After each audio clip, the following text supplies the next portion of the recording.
Tuesday morning here in Sydney, Australia. My book, Sports Bet, still doesn't have too many fights opened yet, but I got all the fight cards ready for you guys. We got all the questions. So you guys, whenever you catch this live, if you catch it during the live stream, ask away, and I'll do my best to answer everybody's question. I go live every single day, so if you're new to the channel, I say welcome. If you've been here supporting me, I also say thank you. All I ask is for you to like this video, and let's get these questions popping. I got 1, 2, 3, 4. I got 4 major cards pinned right now, and we got a couple. Obviously, we got the big card in New York, but there's a couple cards flying under the radar with some fighters you guys will recognize. What's up, GOAT in the house? I appreciate you supporting the channel every single day with your feedback and your input. Guys, I know a lot of us, what's up, DJ? We did well last week. We weren't perfect. I know a lot of us on the channel have high standards for our long money line parlays. We haven't hit one in 2 weeks, but we're still winning. I made all my money last weekend on some method of victory prop bets. I started off on the right track, going heavy on that Josh Kelly fight. It's a fight I featured, and I bet for him to get the stoppage. And when I was researching that fight, you could go check receipts. There were British content creators dogging Kelly. Yes, GOAT, that's what I'm talking about. Brandon Glanton is back, guys. Atlanta, Brandon Glanton. We last saw him in the UK. He wasn't victorious, but Glanton is back. They're fighting in Africa. Tabiti is headlining. You might recognize Tabiti. When he stepped up, he hasn't always been perfect, but you know, he has a lot. There's some shine on him still. Hitchens is the most confident pick this weekend. Choi, I'm not going to argue with that. I'm just waiting for some prop bets. My video is editing and uploading. My Hironori video with Andy Cruz is uploading. I taped Hironori today. Just can't see how he could upset Andy Cruz. Pablo, yeah, exactly. So what I like with that Andy Cruz, 5-0, I think you got to think Andy Cruz is next, mate. When I think about, what's up, Don Julio? When I think about Andy Cruz, he comes with a few storylines. You know what I'm saying? The major storyline with Cruz is obviously what? The amateur pedigree. That's the first storyline. What's the second storyline? What he did to Keyshawn in the amateurs. What's the third storyline? In my opinion, I think as he prolongs in his pro career, the third storyline might jump to number 1, and that's what he's learning from Bozy Ennis. You know what I mean? Sitting down on his punches. We saw it in his last fight, training in Philly. Mr. Johnny, thank you for the analysis last week. Did well over the weekend with some of your suggestions. Mike, I appreciate you tuning in and trusting me. Like I said, the money line, the one pick that screwed us on that money line was Joe Hicks Jr. He got outboxed and beaten up by Wendy Toussaint.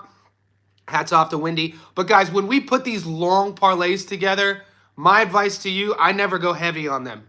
So the long parlays are kind of more like, we'll say, bragging rights if they hit. Hitchens by decision, Cruz money line is paying $1.76. And GOAT, ain't nothing wrong with that. We'll use the denominations of 10,000. 10,000 gets you 7,600 back. Come on. And I'm high on Richardson Hitchens. A good early week bet. I'm going to dump some money. Go for it. I think I'm going to follow you on that. What's he learning from Bozy? And that's the fast tracking. I think what he's learning from Bozy is not necessarily technically how to punch, but how to drive your weight from the ground and sit on your punches, guys. Because we have to remember Cruz comes from that Cuban background, that traditional defensive-minded, use your movement, circle left, circle right, follow in, follow out, that sort of thing. Bozy Ennis is teaching him on those angles, find an opening, and counter. And then look at his last fight. He punched a lot more in the pocket, throwing his power punches a lot more, and a lot of that comes with trust in your durability and trust in the power punches, especially when you're not used to it. So just watch his last fight. You can see those small minor adjustments. Don Julio, I'm up on Brian Norman Jr. Guys, Norman Jr. fights next week against Sasaki. That was supposed to be that. He's learning not what. Yeah, so I'm going to break down the Brian Norman Jr. fight. We do this here on this channel 1 week at a time. He does have a tough fight in Japan. But the 4 cards, guys, we got the card in New York City, headlined by Richardson, Hitchens, and George. There's a card in Mexico, in Sonora, Mexico, headlined by the ladies.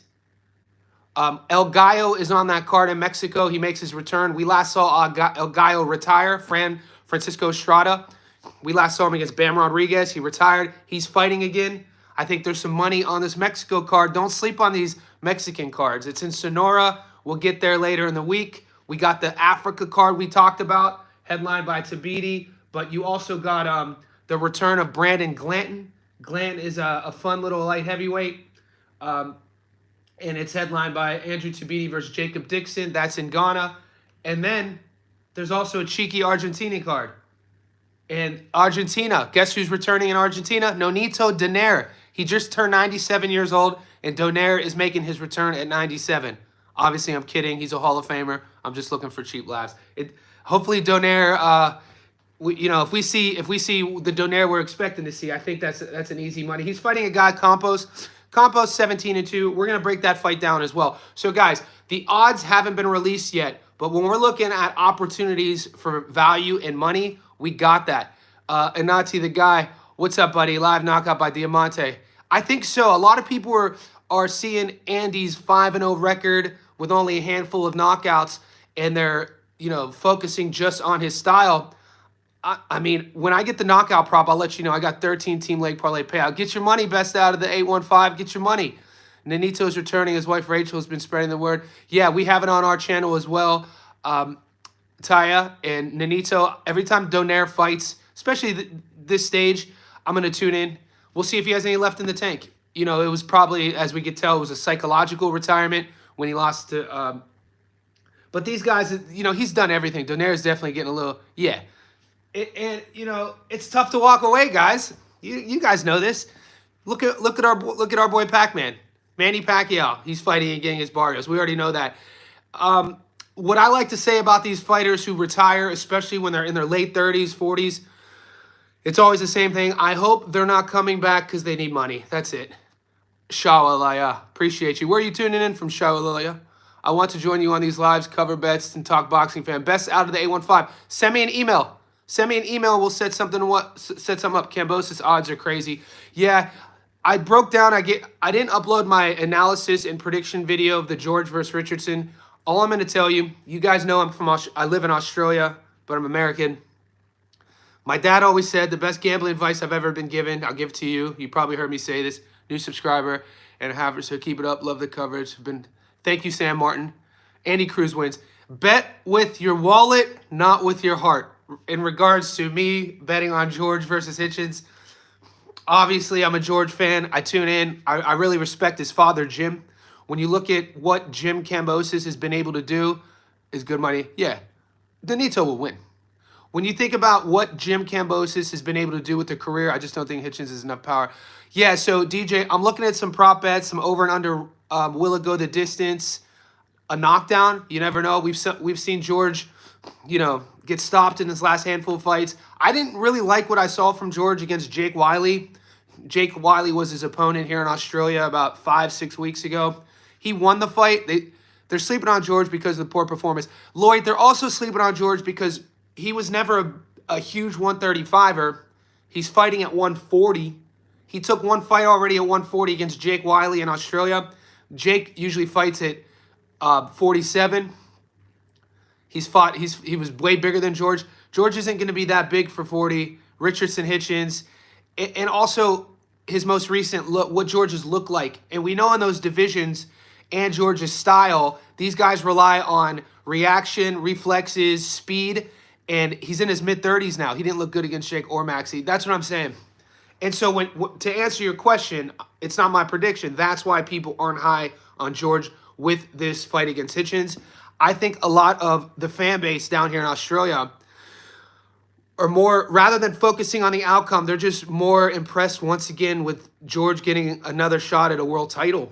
When you think about it, guys, in 25 years, when people are, looking back at history, and they're looking at resumes of boxers from this era, they're going to be able to click on George Cambosis Jr. and see that, he beat Teofimo Lopez in America, one of the biggest upsets of that year. He filled out 2 stadiums, one in Sydney, one in Melbourne, against Devin Haney twice. The Marvel Stadium and Kudos Bank Arena. He also filled out the RAC Arena in Perth. And he's also fighting again in New York against Hitchens. That's what I'm talking about with George. Jim Cambosis, his father, has managed his career almost perfectly. I don't see Cam winning at all, but I also don't see Cam getting stopped. Yeah, and, Kambosos, we'll see. I think the narrative going into that fight is going to have to be George pressuring Hitchens. George's career could have gone very differently. But, I mean, I don't think when you look at the money he's made, I don't think there's going to be a lot of people in that Kambosos camp who would say they wanted it to go differently. Because this is a guy who will fight. If you know him personally, I've met him a few times. George will fight you behind my house with nobody watching. So don't get it twisted. This is a guy who has had his chip on his shoulder his whole career because in the amateurs coming up through Australia, he wasn't getting the shine. He didn't go through the certain paths that, the popular fighters, the big promotion companies here who support Aussie fighters. He wasn't getting that support in Australia. He had to go abroad. Think about the performance he put on against Teofimo. We have to remember, what was he doing before the Teofimo fight? He was sparring. He was the sparring partner for Manny Pacquiao. So you take that experience. Not a lot of Aussies will do that. He goes to America, gets asked to spar Pacquiao, spars Pacquiao for a lot of rounds. He's been on record, I think, over 100 rounds, maybe even double that, in preparation for Pac's fight at the time. And then he goes on to fight Teofimo and looked amazing. So everything that George has done in his career, he's done it his own way. Like I said, the records will not show a perfect, glossy, unbeaten record. But when you look at a guy who puts his hand up, this is going to be another opportunity in a new division for another world title. You got to just say, dude. And I think guys who have the career like George are helping to push boxing forward. This isn't supposed to be a hot take. In terms of guys protecting their O. You know what I'm saying? What we saw with Floyd, what we're seeing with certain fighters, you can name names if you guys want, who will only put their hand up in less than 50-50 fights. How many 50-50 fights have you seen your favorite fighter and who's undefeated? You guys can fill in the blank. What's up, Javi? That's all I'm saying. And I think George is showing kind of a different path. Yeah, Yafai's fighting in 2 weeks, so I'm covering his fight. But Ryan, I appreciate you on the channel. It's tough for me when I cover all the fights. It's tough for me to look too far ahead, but he's on my schedule. I have a whiteboard. You guys can't see it. It's a dry erase board, and I have the calendar, all the fights for this coming month and every month. So right now I do it week by week. We got 4 big fight cards: New York City, Mexico, Argentina, and Africa. So I'm going to be covering a fight from all of those cards on the channel. Right after this live stream, you'll be seeing my breakdown and prediction on the Andy Cruz fight. And then we got George Kambosos versus Hitchens coming. I'm going to do the Tabiti fight. I might be able to get to the Brandon Glanton fight. I'm going to do the Nonito Donaire fight. And also I'm going to do the El Gallo. So I want to break that fight down too. O'Hara Davies is fighting in Africa. There's some decent names from America. They got some decent Americans coming over there. O'Hara Davies. Brandon Glanton, Andrew Tabiti, Daniel Gorsh, and let's see the Estrada card. Juan Francisco Estrada is fighting Kareem Lugo. Lugo's ranked 253. Estrada's still ranked number 4. So, he's still looking for a shot at another opportunity for a world title. Guys, wherever you're tuning into this, Sean, what's up? Could you guys please like this video? Let's get the conversation started. Goat told us his early week parlay. He likes the decision in the Hitchens fight. I think you're leaning Hitchens by decision. And then let's see that full card though. The Andy Cruz. Now, my issue with the Andy Cruz by decision is Mishiro. We'll see how that fight goes out. I gotta see what the odds are for a knockdown. I gotta see what the odds are for a stoppage. But you have that really exciting prospect, that Indian. You don't see many boxers from India who are getting a lot of publicity internationally boxing. And I'm talking about Nishant Dev. He was an Olympian. I covered his pro debut about 6 weeks ago. It was a viral knockout. He looks the part. I mean, he does everything well. He's good on the mic. He got hands.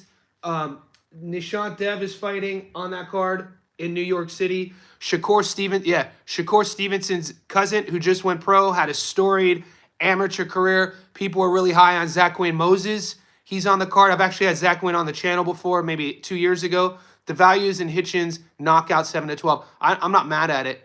Matchroom prospect, yeah, he's solid. Also, doesn't end up like saying, or hopefully Moses Aquin, yeah. And then we also have an Aussie heavyweight who was supposed to fight on the undercard of Jai Apataya 2 nights ago that they moved to feature in New York's on the George card. If you guys haven't seen Terramona fight, he's a fun prospect. He's a monster. Mark Jeffers lost. Yeah, Jeffers lost, and there was a tie that screwed a lot of people over this past weekend. Yeah, there was also somebody just messaged me on my on a comment section that said they hit, because in Australia we have to do three-way betting. We have to fight. If you're picking money line bets, you're forced to either go money line one way or the other, and then the draw. That's why some of my odds are going to be different than you guys in America, because what I'm learning is a draw on your parlay doesn't ruin your parlay. A draw on mine ruins it. To take Hitchens or Cruz and knockout. Southern boxing, almost forced. So if you're coming at it like, yeah. Now, what you're going to learn, I don't know if you're new to the channel, I don't think I've seen you here before on the live streams at least, is that there are some professional gamblers on my channel. There's guys who will, they're professional, meaning they don't have a job. They bet on just boxing professionally. And what you're going to learn is, on that comment, Southern Boxing MMA, is that you're saying you're almost forced to take stoppages. That's if you want those odds to get big and you're only going to put a little coin. But where I'm making all my money, you find like $1.81, $1.84. Like I made, like last Friday when Josh fought the kid from Romania, Flavio Bea. Josh Kelly on the money line was $1.04, but I prop bet him to win by stoppage, and that went to $1.84. So 10 grand got me 8,400. So that's a different style of betting. Or Muscles, I know Muscles will throw 50 grand to win 27. You know what I'm saying? So if you're looking at it, there's a couple different ways of looking at it depending on how much bank you have to put on bets.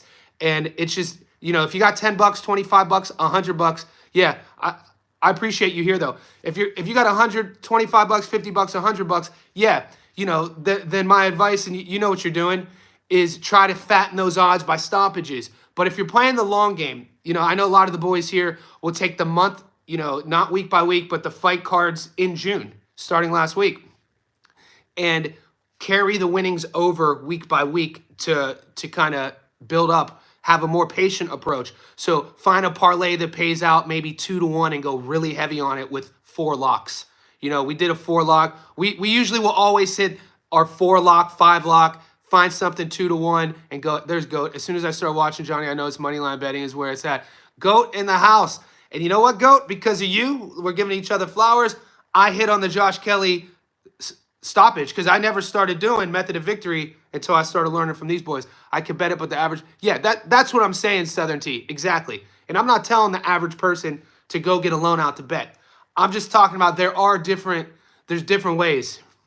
Komei and Jin Sasaki are good too, or Arenado Simstreet. Yeah, the Thailander. And this is nothing against betting with the Thais. You know, I've done some of the fitness camps in Bangkok and Phuket. It's not too far from Sydney, Australia. And I've sparred a lot of Muay Thai guys. When in boxing, what I've seen a lot of the Thai boxers, their Muay Thai background, obviously it's their national sport. So it's in their traditional movements to never sit down on their hands. Because in Muay Thai, why? The art of 8 limbs, they have to check kicks. They have to check kicks high. They have to check kicks low. So even when they transition to boxing, they're not big punchers. They don't really sit on their shots. And if you look historically, whenever you had, we'll use Ramon Dekkers for an example. This is a side story of boxing. Ramon Dekkers was a Dutch kickboxer, and he goes over to Thailand and starts winning. He's one of the greatest historically kickboxers of all time, Muay Thai fighters. He goes to Thailand and starts fighting in the Lumpini stadiums, these big stadiums. And Ramon Dekkers was just known for his knockout, brutal, vicious power because the Dutch style is vicious, low leg kicks, and really heavy hands. And same thing with an Aussie named John Wayne Parr. John Wayne Parr goes to Thailand and started knocking everybody out because the way they sit down with a boxing background, you sit and turn on your heels more with your punches. So boxing translating to Muay Thai, real heavy hands. Muay Thai translating to boxing, not a lot of heavy hands. So that was a long way to describe why I really don't bet on Thai fighters boxing. You know what I'm saying? And we just saw that in Japan. We saw that with I think he was Indonesian. He might have been a Thai. I cover a lot of fights here. What's up, Sed? Appreciate you. Yeah, Tyler Blizzard though is from Tasmania. he goes to Thailand for the looks, and he looked great in his last fight 2 nights ago. Yeah, he looked real good, and a lot of people took Rocky Ogden, even though Ogden was a slight dog. Tyler Blizzard, man, his counters were awesome. I'm agreeing with you. I already bet the 2 decisions together, but yeah, it's Southern. Tune in I go live every day, so I'm interested to see as we get later in the week what you got. Do you watch BKFC? I'm a nerd for most fighting. I did a documentary landslide on Lethwei, which is bare knuckle, which is Myanmar's national sport from Burma, Burmese boxing. So it's bare knuckle Muay Thai with the headbutt. But I really don't do the Tito Mercado pull out. Oh God, I think so. Dude, I don't see Mercado on the card. Good point. I was gonna cover that fight. I don't know. I'd have to look out, but you're right. He's not showing up on the box rec. I was excited to see Mercado fight. I have to do maybe you guys, could you get on the Google right now and let's find out why Mercado's not fighting? I like to think that maybe his opponent pulled out. Yeah, I don't have enough time to watch the BKFC because what we're seeing a lot is I bet a lot on UFC. I always pull out nah, yeah, right? That's that Planned Parenthood. DJ. Got to, man. Yeah, I forgot about that damn Ricardo card. He was just trying. Yeah, he was going hard at Keyshawn. I'm telling you. Let's see real quick. Tito Mercado. Ernesto Mercado. He just posted. Returns June 14th. I don't know, mate. Someone said he's injured, not confirmed. Yeah, he's not on BoxRec, and the last article was a week ago. How about let's hit his Instagram up because he's super active there. Ernesto Mercado. Yeah, I'm using my laptop and I don't have my Instagram connected over here. Yeah, so Mercado.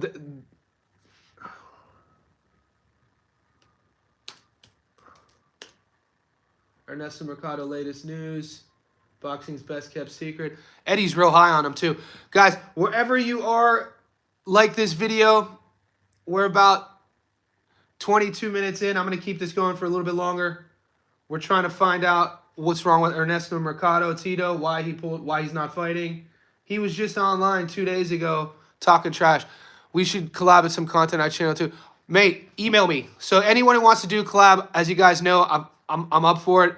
My email is in my description. It's just my name at iCloud. So if you want to email me, we could set something up. I'm super open. I do these live streams, and if you look at my playlist, I do edited video breakdowns. But I'm always open to collabing. It's my name at iCloud. So JONNYSTOFKO at iCloud.com. So if you're new or you're unaware, I've been in boxing. I started boxing as a 7-year-old. I'm 43 now. I also write books. I have 2 books that are out. They're both published. One was published by a publishing company in New York, and one was published down here, my last book. But I started reporting on MMA early days. So I've been watching the UFC since November 11th, 1993, the UFC won. I was 11. Mercado got injured. That's unfortunate. Yeah, how good is Hironori? I mean, Hironori's going to get beat. You know, that's all I'm going to say. Wait, I'm uploading my breakdown analysis. Andy Cruz is that guy. TBV says he's injured. Yeah, who's TBV? A lot of the guys, if you're new to the channel, read in the comments. Pretty much everyone who subs to the channel, they're boxing heads. How do you feel about Mercado's approach when he just calls out? Yeah, GOAT, I think it cheapens the boxing voice. I think when Mercado does that, it cheapens his skill for the people who don't know him. But in this day and age, GOAT, you kind of have to. You know what I'm saying? You kind of have to. I like the odds on Shiraz by decision. Ryan Hall, I'm going to get to that in a second. You kind of have to when Tito, I know Eddie supports Mercado, but Mercado wants those big fights. He wants to be tested. That's what I like about Mercado, his hunger. He wants to be tested. He's not dodging anything. But when you look at, sent the email, excellent. I'll check it after this, brother. To the Shiraz fight against Berlanga, I don't know, man. I just think people who are siding with Shiraz, I understand why. There's a lot to like about him on paper. When you watch him in his last fight at 160 against Adames, he looked good early, and then he faded and had no plan B, C, or D, and Carlos Adames beat him up. I mean, no offense. I know it was a draw. I was just fortunate they didn't rob Adames. At least he left with his belt, and then we see Shiraz at 168 for the first time against Berlanga. Guys, Edgar Berlanga's hand speed Edgar Berlanga's hand speed at 168 and his power, and we know where he likes to fight. Berlanga likes to fight in that pocket. Shiraz keeps that chin high. I don't know, man. He also said Adama hits way harder than Berlanga, which is interesting. Yeah, I don't know, man. I think Berlanga is a naturally bigger dude than Adamas. And when people say one guy hits harder than the other guy, it's really tough to tell. I don't know how much of that is posturing, but I like Berlanga. Lionel Thompson is a goof. Tito Mercado's uncle is fighting on the other DAZN card too. The card in Ghana, gold member, or because we got 4 big cards. Like I said, we got Argentina, we got Mexico, we got Ghana, we got New York. I got Berlanga for that fight too. Yeah, no, the Kurt Scope. Oh, see, I don't even have that right now. You guys get so there's these certain, I don't want to call them obscure fight cards in America, but sometimes we don't even get knowledge on it until the day before. And is that one of those OTX fight cards with Kurt Scobie? Okay. Mercado's fighting. There you go. Moneyline Friday. Okay, guys, we need Shiraz to win that fight. Berlanga is insufferable. Yeah, I don't know, man, Ryan Hong. I understand why you say that, but I'm actually a Berlanga fan. I remember watching Edgar go from amateurs to pro. I remember Edgar's first 16 fights. I remember Edgar being 16-0 with 16 first-round knockouts. I don't know. I mean, I don't attach myself, though, to personality types. Watch my channel long enough. I don't cheer for fighters to win or lose. I'm breaking the sport down. But because Edgar is fighting a guy and I'm breaking that fight down, even though it's in a few weeks, there's a lot to like about Edgar. And I think there's a lot of money on the table in that Berlanga fight because I don't expect the odds to be too crazy. So I'm waiting for those odds to release. Yeah, we don't get those OTX cards, guys. I need to sit down and look. I would assume Galal, but need to be more into it. Yeah, he's fighting in 2 weeks. I do. Yeah, Sam G. Same. Guys, with so much boxing, and if you're, making money off of it and profiting off of it, which we do here, you got to go week to week. Shiraz has more twos, Berlanga too big and strong. Yeah, like I said, Shiraz a lot to like on paper, and I'm not saying, he's a great fighter. Have you talked about Keyshawn's story? Yes, Sam. Talked about Keyshawn. So I do, because Sam, I do lives every day. Whenever news breaks, we're usually talking about it that day. So great question, but it seems like we talked about Keyshawn like 2 weeks ago. But yeah, we brought him up. If you want to ask a question, go ahead. What's good? What's up, King Ty in the house? Guys, wherever you're tuning in, like this video. Let me know if you guys followed any picks last week, won money. We know we lost a few. Has Keyshawn made a statement yet, or is he still hunkered down eating popcorn? I know that video of him eating popcorn, he frustrates me. We watch all of his fights. I like Cruz, Hitchinson, and Norman Jr. Moneyline. Said, you got that patience. Said Mr. Walcott waits week to week because we know Norman Jr. fights the following week. Maybe 5 days later. I think that's a Friday night card in Japan. Sasaki's a big puncher. I like what Brian Norman Jr. added to his tool belt. I like what he looked like in his last fight. His father follows the page. So be careful, guys. If you bet on Sasaki, Brian Norman Sr. will come for you in the comment section. I cashed the Worley knockout and Simpson does not go. Great pick there. I took a knockdown prop, Daniel. So I won the Worley fight too. Are you watching the Leonardo Mosque, Evan Garcia, this? Gold member. I don't have that card. Right now, I don't even have that card. I'm only seeing 4 fight cards. Yeah, okay. Ryan Norman Sr. You guys, you know who else came at me yesterday? If you go to my so if you're on my channel, and you look at videos, shorts, live streams, go to the shorts and go to the short I did about Nahir Albright talking about the Keyshawn incident, and then look in the comment section. Bernie the Boxer, he's what's up, PJ? Bernie the Boxer is Terrence Crawford's hype man. He's B&B Boxing's hype man. He tries to be Bundini Brown. If you guys know your old school boxing, I think his name was Bundini Brown, was Muhammad Ali. Like, the most famous hype man of all time is Bundini Brown. If you watch those old school Muhammad Ali training videos and you hear the guy in the background, you're the greatest. Like, he must be the greatest. That's Bundini.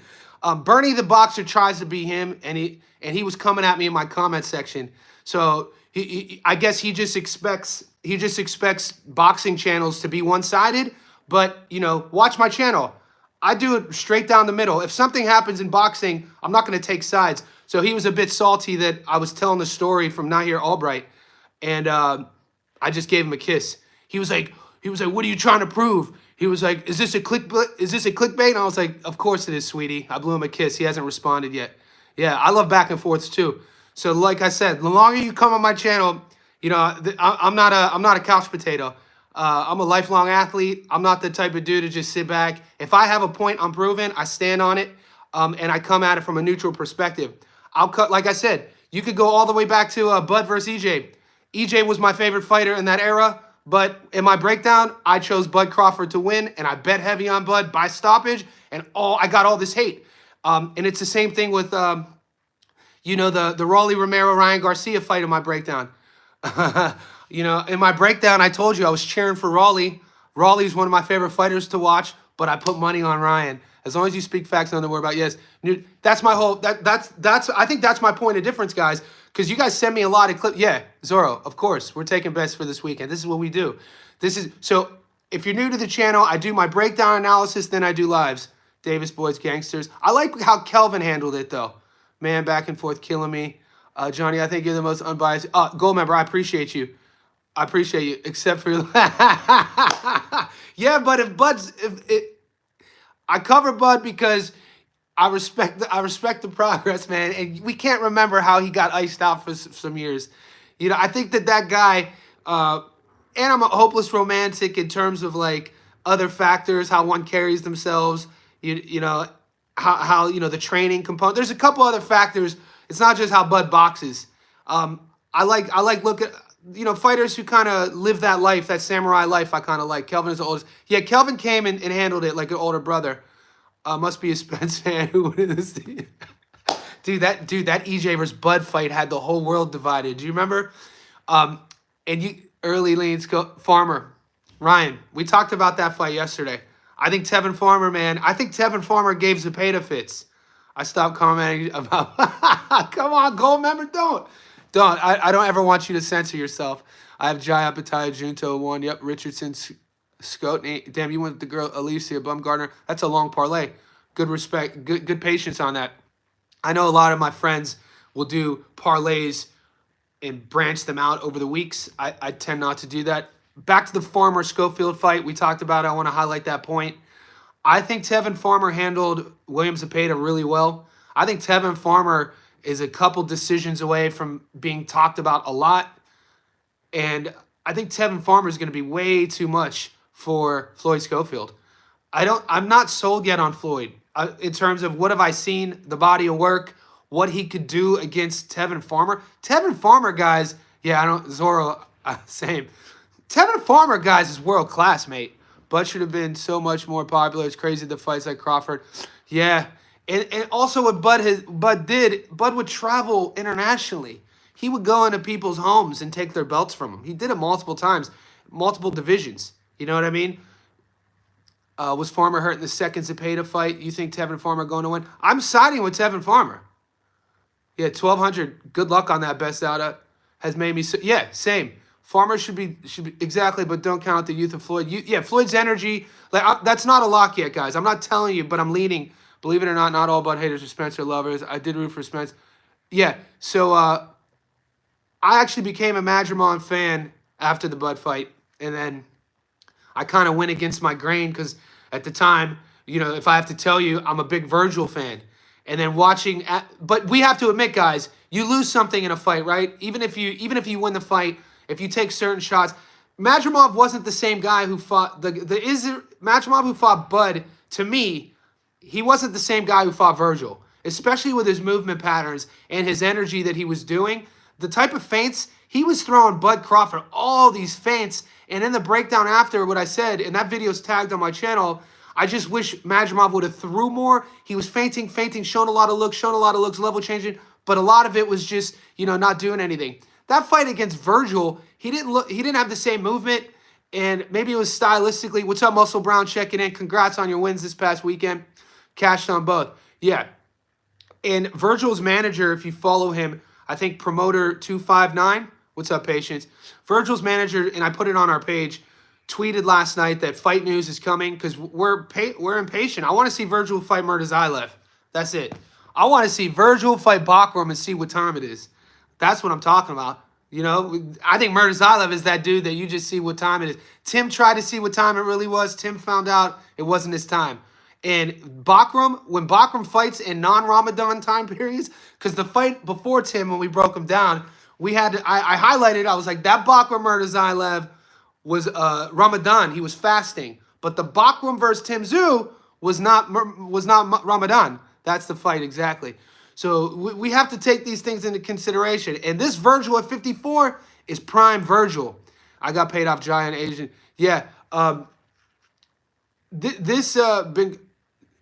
been quiet. Well, no one's promoting him, mate. This Virgil, due to his style, guys, even though Virgil's 26, I think, this is Virgil in his prime. We always talk about fighters getting, physically hitting their prime in their late 20s. But because Virgil takes all those shots, we want to see him active. I want to see Virgil fight, more than twice a year. Zayas stopped a guy that went the distance. Xander Zayas is a great fighter. He's fighting Chinito. Chinito went in and upset the odds and beat Charles Conwell. And who would have thought? Chinito propels himself to a fight with Xander Zayas. Majimov came close. Yeah, it was a very close fight. 7-5 maybe. Some guys scored at 8-4. I definitely didn't have it a robbery. I had Bud winning. But, before that fight, you look at the knockout streak Bud was on, and people were expecting a certain performance. He boxed well enough to become a champion in a fourth weight division. You know what I'm saying? 35, 40, 47, and 54 against a young guy, great amateur. I'm hearing Erickson Lubin versus Bakram. Mate, Erickson Lubin, we just watched him against Ardreau Holmes. A guy, Erickson Lubin is only 29. Erickson Lubin, I thought. Doesn't it seem like Lubin's 45 years old? Dude, talk about Erickson Lubin, man. Do you remember when he was 21, coming from the amateurs, that energy Erickson Lubin had from the press, the props? And I just feel that, mismanaged of his career. He was rushed into that Charlo fight. How did you score? I thought Adames won that fight. Come on, guys. Shiraz, the first 4 rounds could have been 2-2. First 5 rounds, maybe 3-2. From that 5th round onwards, Adames started sitting on his shots, added the pressure, added more volume, and won that fight. Yeah, we talked about Zach Wynn Moses. That's Shakur's cousin, just, out of the amateurs into the pros. A nice little boxer. We'll see if we get odds on that.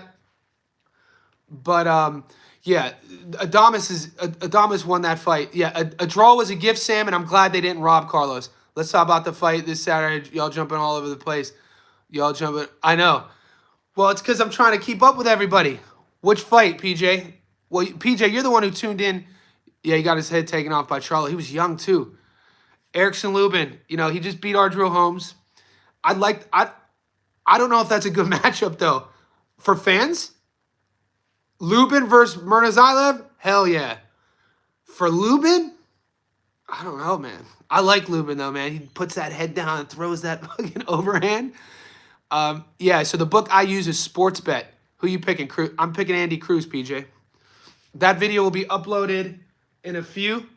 We're approaching 39 minutes on this live stream. I'm going to keep it on for a little longer. Lubin will get stopped. Stylistically, Zorro, that's what I mean. You've barely beat Holmes. I mean, he got the stoppage, but it was close. And Holmes is a tricky guy, Detroit guy, tough, long.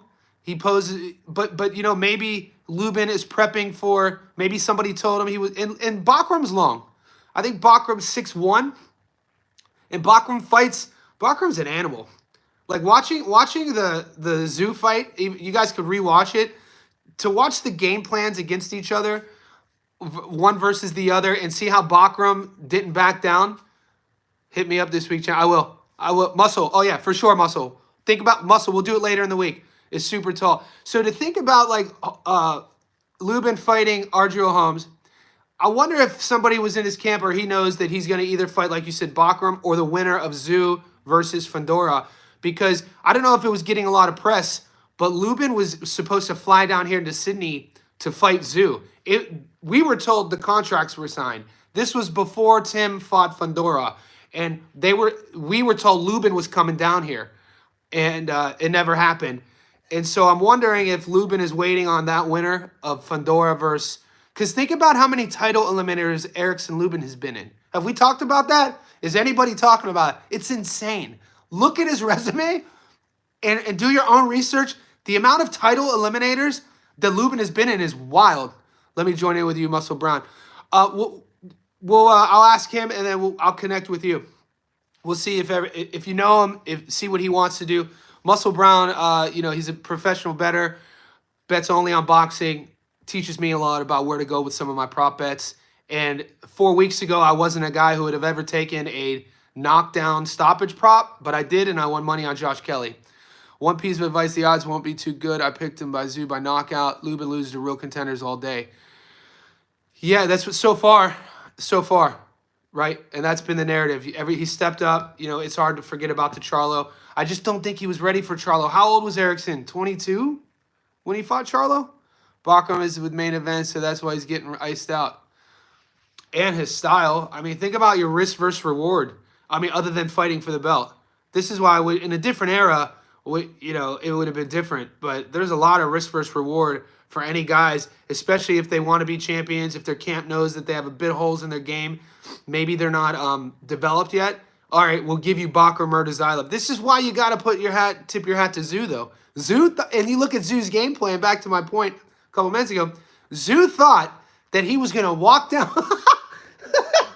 Zoo thought he was going to walk down Bachram Murtazilov with that head on the midline, lead foot right in front, not moving left or right, staying right on the puncher's path, and fighting Bachram in a phone booth. And in the very first exchange, he was like, well, I don't have a plan B, C, or D. I don't have any adjustments to make, so let's just ride this train and see where it goes. And then round one ends. And then you hear what his team told him in between rounds 1 and 2. No advice.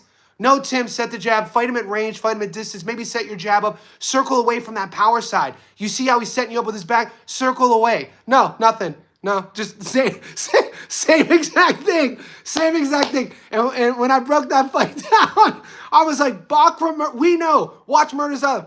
Murtazilov is like a blender. So let's say we're making pina coladas, and you have that blender blending with the blades, and you're putting ice in the blender, and it's chopping up. That was Murtazilov's style, and Tim Zoo was like, F it, fuck it, and just drops him in the blender. Zoo's stock dropped after that fight. I wasn't mad about the toughness, wasn't mad about the confidence. I was shocked about the lack of plan B, C, or D. Guys, we know at the high level, you have to have a plan B, C. Yeah, Zorro, that's what I mean. Yeah, kind of is, kind of thing. Yeah, true. And we always say on the channel, it works until it doesn't. Don't let that get to you. He can get hit, but I think Hitchens looks better than Cameron. Yeah. I'm leaning on, even though I live in Sydney, and, I know George, Jim Cambosis, his dad. I have so much respect for Jim. Bet with your wallet, not with your heart. I think Perro can beat Cambosis right now. If Zoo loses again, I don't like speaking in absolutes. Will it be over for their career? Will he have to climb back up the ladder? I mean, he's close to 30 now. We'll see. It's a tough fight. I'm not as confident in Tim as I was before the first Seb fight, which is an odd thing, right? Before that first fight, remember the aura? I was 4th row to the Tony Harrison fight in Sydney. It was in an arena. We call it Kudos Bank Arena. The same arena that Taylor Swift, when she comes down here and shuts the whole town down, that arena. We're in the 4th row, and Sam Goodman was on that card, and the energy was insane. And the dudes I went with, I was like, this kid is going to be a superstar internationally. And then he goes to fight Fundora, and Tim's brother, come on, man. And I'm a huge fan of Nikita. He's not better than Tim. Nikita will tell you he's not better than Tim. Nikita's fun to watch. Nikita has one game plan. Let me hit you with my backhand. Let me take 48 shots to land one, and let's see who's tougher. That's a good, fun domestic level fighter, but at the world level, yeah, come on, man. and I love watching Nikita fight, but you got to know the levels. Don't think Hitchens has the power. I can see George. George has the fight IQ to survive. Hitchens is, yeah. Michael Zarafa coming off a big knockout win. Nikita had surgery last September or October on his hand. And we know what happens with hand surgeries. They either become redundant or they heal. We'll see. If he loses, I could see him getting maybe a Boots fight. Boots, GOAT. That is the guy. Jaron Ennis at 154. Are they about to announce Ennis versus Ortiz? Yeah, well, Good and Joint be coming out here with some hot takes. You guys said it last live stream. It made me laugh. Somebody was like, damn, these fools came out of nowhere with hot takes. What fight is talking about next on Saturday card? What's up?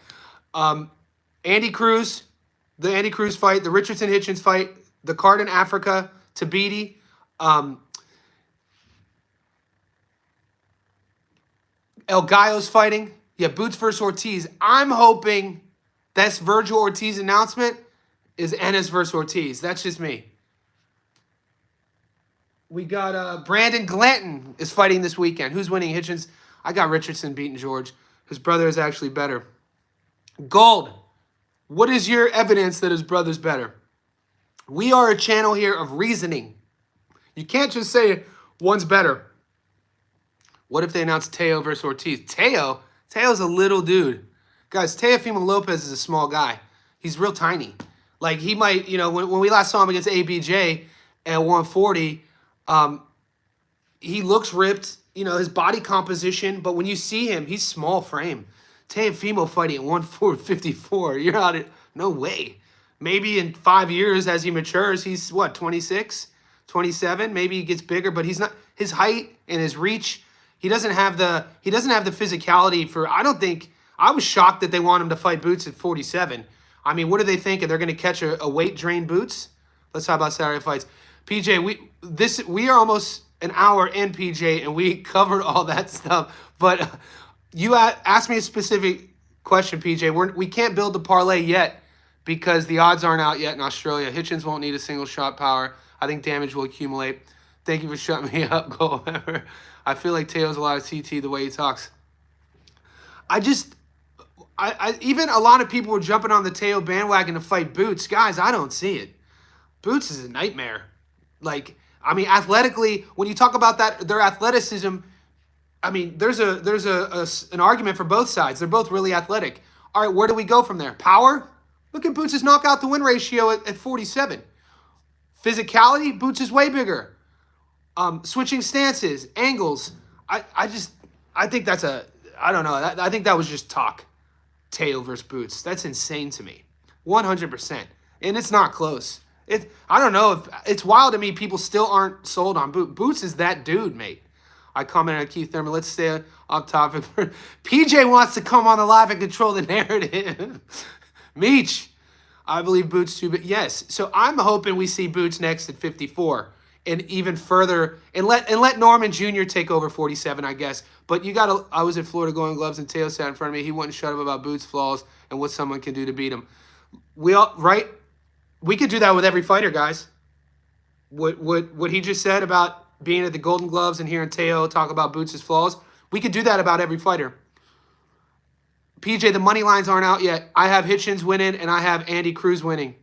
I wouldn't be sure Teo could beat Stanionis, and Boots walked him down and beat that man up. Teo is too small, so Boots not going undisputed. In this day and age, Gold member, I mean, what would have to happen? He'd have to fight BNJ. He'd have to fight the winner of Norman Jr. against Sasaki, and he'd have to fight the winner of Barrios versus Pac-Man.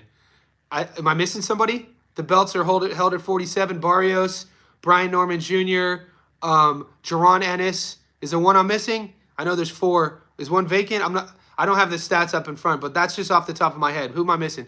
Boots can adapt to any style. It's going to be hard beating him. And Boots is young. Guys, Jaron Ennis, what did he just turn 27? Looked too drained at 47 in his last 2 fights. I mean, he did not look too drained in his last fight. Boots beat up Stanionis, and some of you guys picked Stanionis to win. We're out here holding receipts. Some of you boys, read the comments. You guys came at me when I said Boots beats that Lithuanian man and beats him up. No way. He's never fought a puncher like Stanionis. He's never fought a credentialed fighter like Stanionis. I go, shit. Jaron Ennis has fought only who they put in front of him. And you guys talked about Karen Chukachin not being that good. You guys talked about even David Avanesyan. I mean, don't get it twisted. maybe fringe world level, but David Evanesian can box. And Boots does not have a strong resume. That's not what I'm saying. What I'm saying is you got to look at the other side. How many people said no to fight him through coming up? How many people were offered a Boots fight? They're like, I'm good. I'm real good. Because, so hats off to the guys who but think about the guys who chose to fight him. They're foreigners. They're not Americans. They're not people near Boots. Guys coming from Lithuania, guys coming from Russia, getting that American feature. Ennis is flat-footed. He has flaws. He could punch. Virgil eats him. Two of my favorite fighters in the sport, good. Virgil and Boots, two of my favorite fighters in the sport. I would love if that fight gets signed. They're both entering their physical prime. I think Virgil, due to his style, is more in his prime just because it's tough to see Virgil being that durable at 30, still fighting like that. We love it. We love how Virgil fights, but he's only 26, I think 27. He takes a lot of damage. We see what happens to fighters who take a lot of damage, especially, Jose Ramirez is not that old. You know what I'm saying? Jose Ramirez 5 years ago, 6 years ago, when he was in his mid-20s, was a different guy. That man who stopped Tim will stop Virgil. Bakram Murtazayev. Virgil Boots fight at 54, even at 60 if they marinate it. I ain't mad at that. I figured out who Boots is fighting. Raleigh. Really? I ain't mad at it, but Raleigh. No. Seri. Yeah, because Seri needs a better... Seri, let's get to Raleigh. What do you guys think of boxers parading around as world champions with regular belts? I think because Raleigh is calling himself a world champion, we then have to deal with casuals not understanding that a WBA regular belt is not a world title. I'm sorry, it's not. Raleigh's doing photo shoots, calling himself on his and I'm a big fan of Rolly Ramirez. Rolly Romero. Rolly, he's more offensive than defensive. Yeah, Ennis would he would. He would. We did say the same thing about Ryan though. We did talk about Garcia being able to handle Raleigh. I think Boots is a different animal. Raleigh tries to tell people, GOAT. That's what I'm talking about. Who you got, Norman? I'm a big Norman fan. Right now, I'm siding with Norman. I haven't done the breakdown yet. We got that. We got 2 weeks, PJ. Raleigh preaching about Jesus is. I love Rollies. I'm a huge fan, guys. You know that. I told you I was cheering for him against Ryan. But I bet money on Ryan. I was like, I hope Rolly wins, but I don't see his path to victory against Ryan, and I was wrong. I think a lot of us were wrong, man. That New York City card still has a bad taste in my mouth. Turkey Al-Sheikh not allowing fans to watch that fight. There's a lot of no one's really talking about Turkey right now. There's a lot of little things about that he's done recently that doesn't sit well with me. Brian Norman. I think Norman Jr. beats Sasaki, but that's not my pick yet. I live bet the distance on that fight. Yeah, we know how. Yeah, we'll see what happens. Guys, we're approaching almost an hour. It's almost 7:30. I got to get 2 uploads for you, so I got to run. Stay tuned to the channel. Like this video. 63 people on. Let me know where you're tuning in from. I got to check some emails, so I know some of you guys want to do a live stream with me. I'm open for that. If you guys can promise me who want to come on the live stream, that we keep it copacetic, we keep it educational, and you know what you're talking about, because I put a lot of trust and faith in you. When I had Muscles on the first time, I didn't know him. I put a lot of trust and faith in him, and Muscles is a beast. GOAT, I'm going to go live again today. Yeah, give me 3.5 hours. I'm going to go live again today. I'm going to get this upload for you, and we'll speak soon. I'll put a notice in the post section. You boys are great. Let's get after it. We got money to make. Let's do it.